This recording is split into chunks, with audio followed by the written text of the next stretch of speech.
John chapter 20, beginning with verse 1, reading from the New Living Translation of the Scriptures, the word of the Lord is as follows.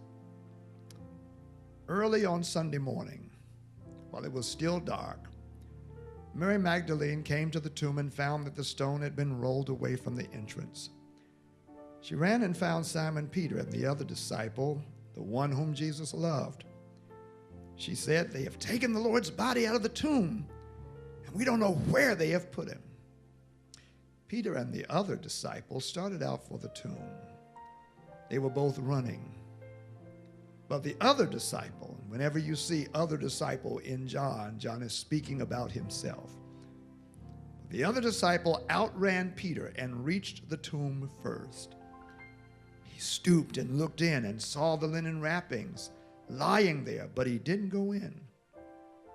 Then Simon Peter arrived and went inside. He also noticed the linen wrappings lying there, while the cloth that had covered Jesus' head was folded up and lying apart from the other wrappings. Then the disciple who had reached the tomb first also went in, and he saw and believed. For until then, they still hadn't understood the scriptures that said Jesus must rise from the dead. Then they went home. Thus far, the word of the Lord. You may be seated. They were both running, but the other disciple outran Peter and reached the tomb first. He stooped and looked in and saw the linen wrappings lying there, but he didn't go in. And Simon Peter arrived and went inside. He also noticed the linen wrappings lying there, while the cloth that had covered Jesus' head was folded up and lying apart from the other wrappings. Then the disciple who had reached the tomb first also went in, and he saw and believed. For until then, they still hadn't understood the scriptures that said Jesus must rise from the dead. For until then, they still hadn't understood the scriptures that said Jesus must rise from the dead. I want you just to look at somebody and just tell them, until then. Until then. In the course of reading the resurrection narratives, there are words and even phrases that seem peripheral to the main point or primary moves of the story. They seem incidental. They seem happenstance because of our tendency to focus on the larger. We often ignore the finer points contained in a word, a phrase, or even a sentence. And yet so often the tension is due to what's found in a word, what's found in a phrase. So much of the texture within a word, phrase, or sentence, so much of our lives is illuminated by a word, a phrase, or a sentence. So much of your everyday life is not made up of the big moves, the sweeping episodes of life, but they're made up in the smaller details, the minute by minute things, the month by month, the week by week. And therefore, it's good to pay attention to those finer points, because in so many aspects of your life, you'll find yourself right there in the finer points. Such was the case in the midst of looking at the resurrection narrative written by John. John provides quite a revealing point about himself and Peter. John is autobiographical here. He's not talking about any other disciples. He's talking about himself, and he's talking about Peter. And listen to John as John writes these words. Peter and the other disciple, which is John, started out for the tomb. They were both running, but if I were to put John, but I outran Peter and reached the tomb first. John lets us know, I stooped and looked in and saw the linen wrappings lying there, but I didn't go in. Then Simon Peter arrived and went inside. He also noticed the linen wrappings lying there, while the cloth that had covered Jesus' head was folded up and lying apart from the other wrappings. Then I, who had reached the tomb first, also went in, and I saw and believed.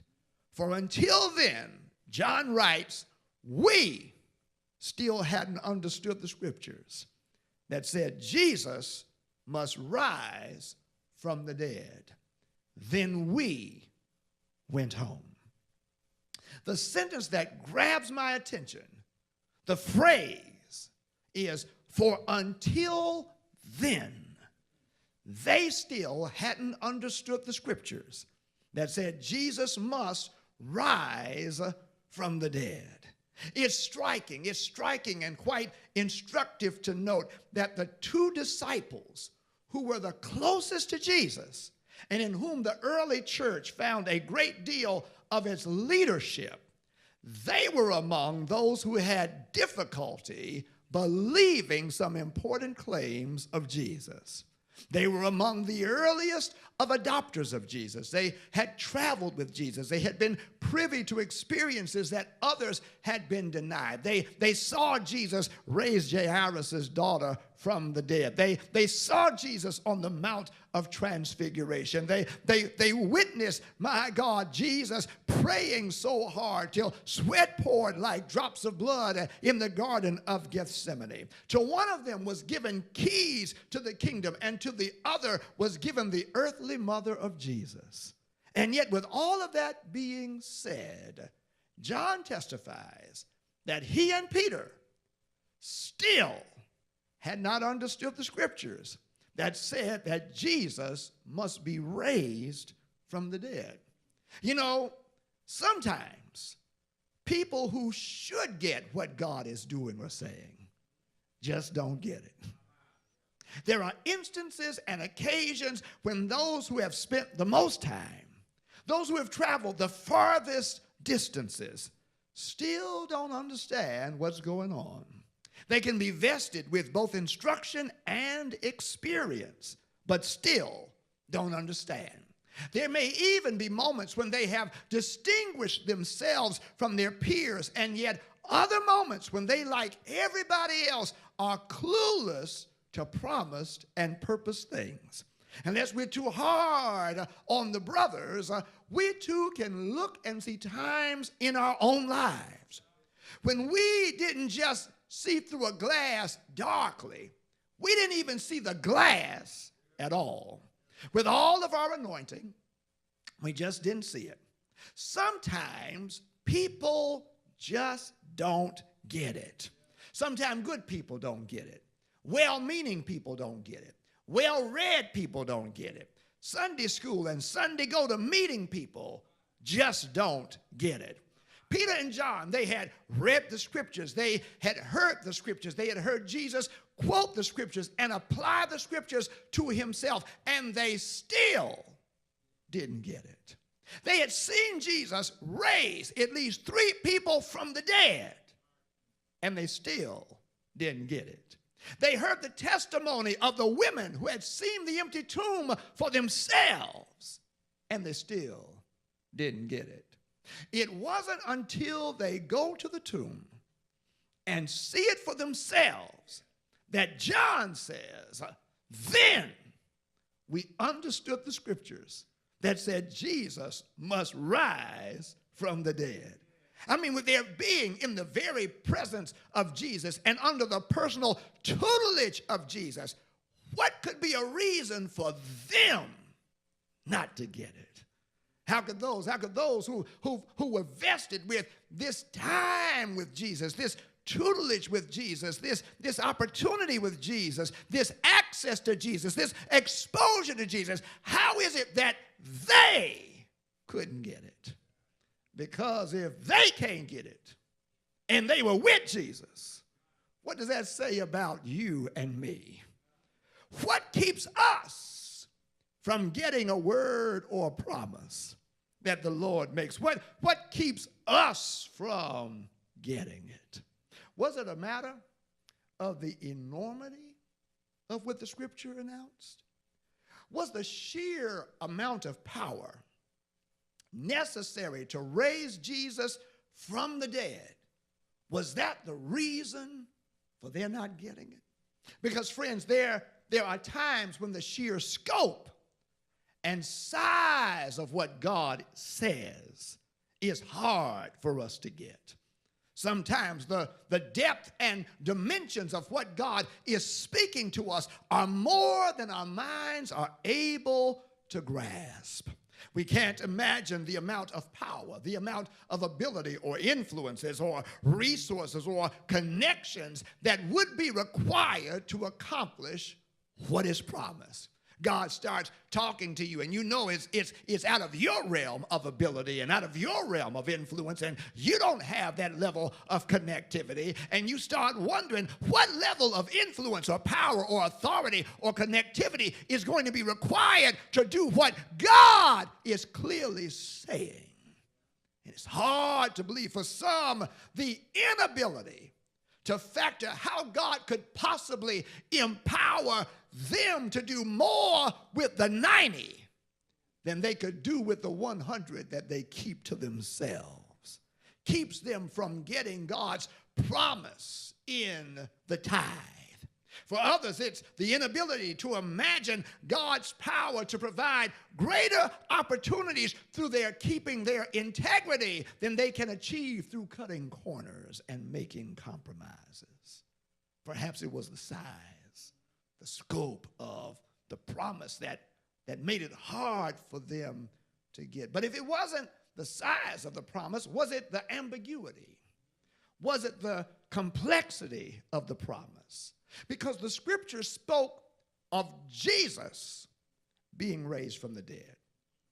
However, in every previous instance of somebody being brought back to life, there was a person who was used to do it.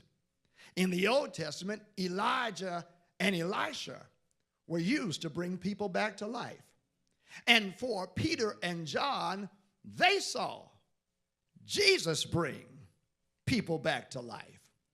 But this is different because Jesus is the one who's dead. And there is no Elijah. There is no Elisha. And there is no Jesus. So who's going to raise Jesus? It certainly wouldn't be any of the remaining 11 because they were hiding out for fear. They didn't have any power. Jesus didn't mention by whom he would be raised. He just said that he'd be raised. And yet for Peter and John, there was still too much unanswered. You see, friends, there are occasions when the promises of God contain levels of ambiguity or complexity that challenge our getting it. Some key details are left out. Or we believe that too many divergent things have to all be in place at the same time for what God says to be true. And because we can't see how the pieces fit, how the dots connect, or by what means the promise will be fulfilled, we don't get what is being spoken. Now, this wasn't the first time for the disciples not getting the dot. In fact, their not getting this dot was in part due to their not having connected the dots. Their not getting this dot was in part due to their failure to connect the dots.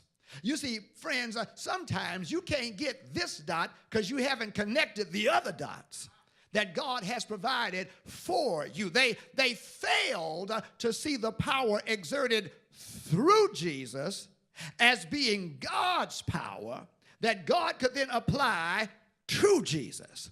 They failed to see that the power of God working through Jesus would be the same power that would be working on behalf of Jesus. Now, this wasn't the first time that they failed to connect the dots. Another occasion occurred when, after seeing Jesus feed the 5,000 with 2 fish and 5 loaves of bread, and with each of them having a basket full of fragments left over, you will find in the scriptures that they are fussing and worrying about how they were going to be taken care of once they got over to the other side. And the gospel writers let us know that they are fussing and they are worrying because they had yet to discern the miracle of the loaves. They've got a current dot in their minds and in their lives, and they cannot connect that dot because they had not connected the other dots that God has already provided. And I believe that somebody can admit that the problem with getting one dot has been the failure to connect the previous dots. The failure to believe God in a present moment is because you didn't appreciate and own what God did in previous moments. And that's why, friends, you shouldn't rush past moments that God provides for you. You shouldn't just skip and be ready for the next one. You got to take the time to appreciate the moment that you've got, to discern the moment that God provides, to fully understand the moment for what it is, to get as much as you can about God from the moment that you have with God, so that when you come to the next occasion, when you've got some dots and there are no lines in between them, you will bring what you know about God, and you will be able to see God be the line between your dots. Somebody has reached a level in God where you face dots with no lines. There are absolutely no lines in between the dots that you are currently seeing. It is like that menu that they give to kids for kids to occupy their time while they're waiting on the food. And yet for you, this is no game. This is your life. But you now trust God to be the line. Where there are no lines and where the pattern does not make sense, your experience with God in your past allows you to look at your present and all of these dots with no lines, but you know that God will be the line. You trust God to be the connection. You trust God to be the rationale. You trust God to be the wisdom. You trust God to be the resource. You trust God to be the rhyme. You trust God to be the reason. With no Jesus alive to raise himself, Peter and John should have seen God being the one who would raise Jesus from the dead. The power of God that raised Jairus' daughter, the power of God that raised the widow of Nain's son, the power of God that raised Lazarus from the dead, that same power is able to raise Jesus from the dead. They should have caught the dot. As a matter of fact, that's one of the reasons why Jesus waited until Lazarus had been in the grave 4 days before he raised him from the dead, because Jesus wanted to send the message: if God can do it in 4 days, he can certainly do it in 3. I just believe I just said something to somebody right now, because God is trying to get you to connect the dots, and he's trying to let you understand the current dot that you are facing right now ain't even much. Does not even rise to the level of previous dots that you have seen in your life. And if he did it in 4 and you are just in 3, you ought to be able to see God be the line between your dots. Complexity, the ambiguity can cause us sometimes not to get it. The size, the scope can sometimes cause us not to get it. But if it wasn't those two, maybe it was the matter of personal cost. The disciples, not understanding the scriptures that spoke of Jesus being raised from the dead, were connected to scriptures that spoke of Jesus's dying. You'll recall that it was Peter who had a hard time accepting Jesus' words about his death. In fact, on the occasion where Simon, son of John, says, thou art the Christ, the Son of the living God. And when Jesus says, flesh and blood have not revealed it unto you, but my Father which is in heaven. Right after that high moment, Jesus started talking about how he must suffer and die and then be raised. And it is then that Peter says, forbid it, Lord, that should happen to you. And that was the occasion where Jesus had to address the satanic behind Peter's words and say, get thee behind me, Satan, because Peter had a problem with the words about Jesus' death. And having a problem about the words about Jesus' death, he was also challenged by the words about resurrection. His issue with the words about Jesus' death were out of his self-concern. Jesus cues him to that by saying, you are having the mind of the things of man and not of God. It was out of his selfish concern. He could not see his Jesus going through this level of suffering. And if Jesus goes through that level of suffering, what level of suffering might God be calling him to accept? And so having a self-concern that challenged him getting the front part of the promise, it also challenged him from hearing the second part of the promise. Yes, friends, there are periods when the personal impact of God's word challenges our getting it. The personal impact. It's all right for that word to be for somebody else. But what happens when that word is for you? The subversive nature of faith is in part that every promise that God makes challenges us in one way or another. There is an implication that calls us out of our self-concern. And the call to move out of our self-concern, out of our comfort zone, out of what we like and out of what we prefer, may prompt us to miss out on what God has in mind. Our problem with the front part of what God is saying causes us to miss out on the second part of what God is saying. Our trouble accepting the first part tunes us out to receiving the second part. The challenge to bring the tenth causes us to miss out on the blessing of open windows and overwhelming blessing. The challenge to do good to our enemies causes us to tune out on the pouring of coals of fire upon their heads. The personal impact. It would be all right if there was nothing in the promise that required anything of me. Most of us want the promises of God to be free. But let me let you in on something. There are very few promises that are free. Yet salvation is free, but discipleship comes with a cost.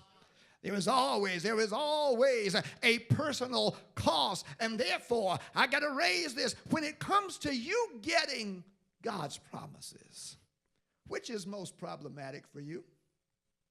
Is it the scope?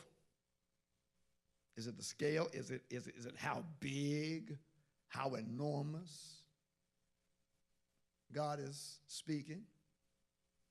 Is it the ambiguity? Is it the complexity? Is it God hadn't dotted every T for you and dotted every I or crossed every T? Is it that God hasn't filled in every blank? Is it that there's so much more haze and fuzz in the imagery of the promise or directive of God? Is it the personal impact? Is it what it's going to cost you? Is it the skin that you got to put in the game? Is it the step that you've got to take? Is it who you got to leave behind? Is it what you've got to let go of? Because whichever one it is, is a place of growth in your relationship with God. Whichever one it is, size, scope, complexity, ambiguity, or place and point of sacrifice, whatever that is, it will continue to plague you until you overcome it. It will continue to be the place that the enemy will inflame to keep you from fully experiencing the manifest purpose that God has in your life. Because here's the thing, God isn't going to shrink the size and the scope. God is not going to eliminate ambiguity or complexity. God is not going to change his mind and say, I'm not going to require anything of you personally. That's always going to be there. And so the sooner you can identify which one, two, or all three are problems for you, the sooner you will be able to live in the fullness to which God is calling you. The sooner you will be able to experience the manifested fulfillment of the promises of God in your life. Because God is not going to fulfill his promise outside of what his promise requires. For until then, they still had not understood the scriptures that said Jesus must rise from the dead. I know somebody said, I came on the wrong Sunday. This isn't the right Sunday for me to be hearing this message, because it's kind of troubling. I'm getting into your business. But here it is. As troubling as that may be, it is also extremely hopeful and grace-filled. Because it doesn't read that they never understood. It says, until then. It lets us know they don't remain clueless. They don't die in the dark. Peter and John had an until then moment. And while it could have been earlier than it was, and perhaps should have been earlier than it was, it still happened. They were able to connect the dots, and things became clear for them. It takes them seeing Jesus, not being as they thought he'd be, and not being where they thought he'd be, for them to get it. They thought he'd be dead and still in the tomb. And they come to the tomb, and he is not there. The cloth in which he was wrapped has been left, and the one that wrapped his head, John gives us the detail, has been neatly folded and laid separately from the one that covered his torso. Now, if it had been a matter of grave robbers, they just would have taken his body. And if they had just taken his body and the wrappings fell off, they would not be folded and left as they were left. They would be jumbled together. The one that covered his head would be mixed with the one that covered his torso. But now, as they both look in there, these two garments have been folded separately, and they have been placed separately to let them know this was not a grave robbing, this was a resurrection. Friends, sometimes it takes God doing the absolutely unexpected and unimaginable for us to get what he's been trying to get us to understand. Do you remember what it took for you to get it? Do you remember what it was?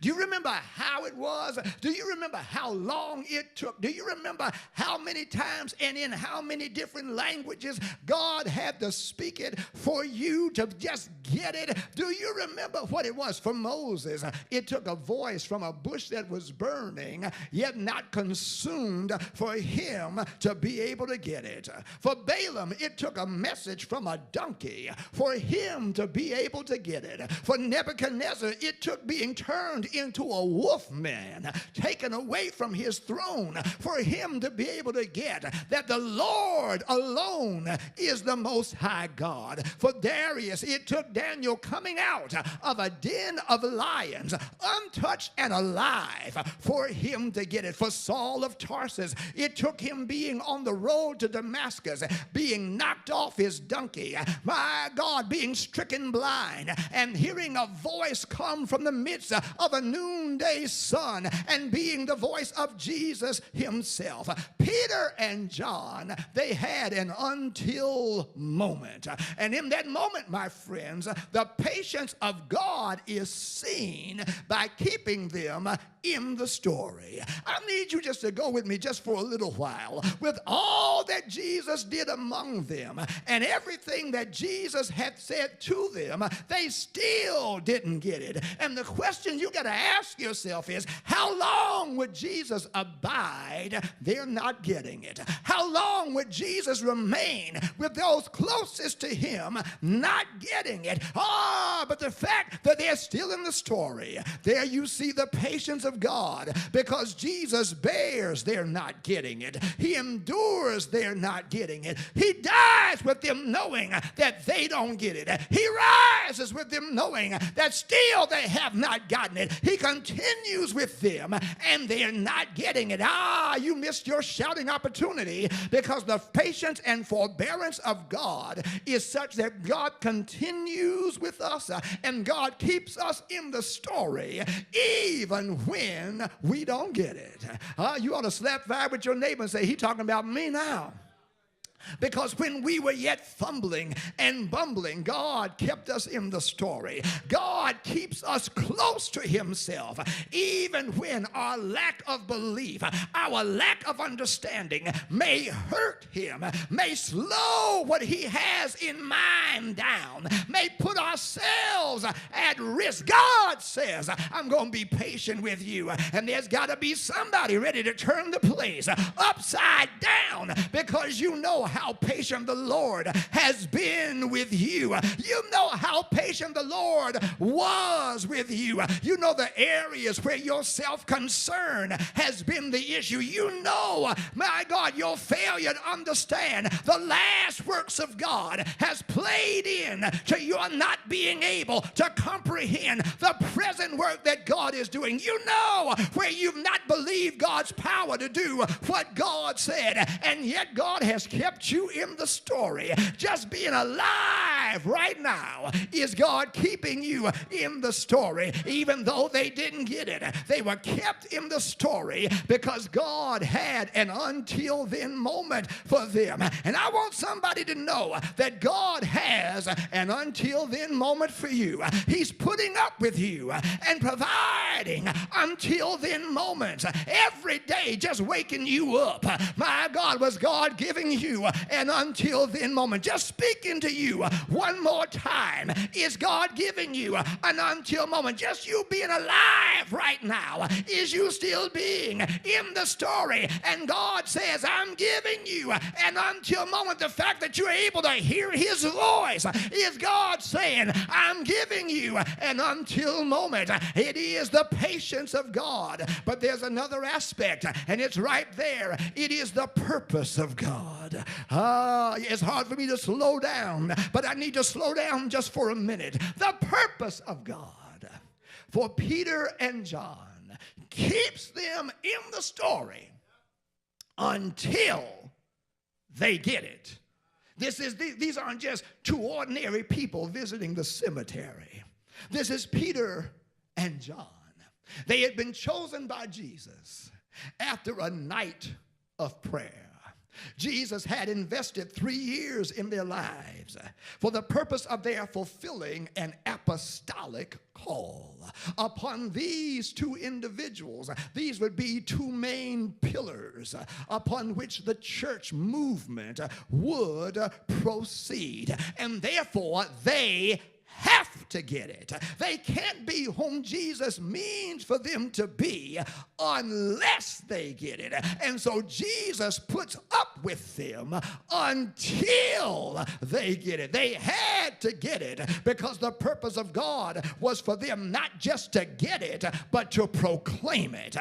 The purpose of God for them wasn't just to understand it, but it was for them, my God, to announce it and to spread it. And therefore, having gotten it, having understood it, they went home and they proclaimed it. They proclaimed that Jesus is risen according to the scriptures. Having gotten it themselves, they made it known to everybody they saw. Listen to Peter making it known on the day of Pentecost. In Acts chapter 2, people of Israel, listen, God publicly endorsed Jesus the Nazarene by doing powerful miracles, wonders, and signs through him, as you all well know. But God knew what would happen, and his prearranged plan was carried out when Jesus was betrayed. With the help of lawless Gentiles, you nailed him to a cross and killed him, but God released him from the horrors of death and raised him back to life,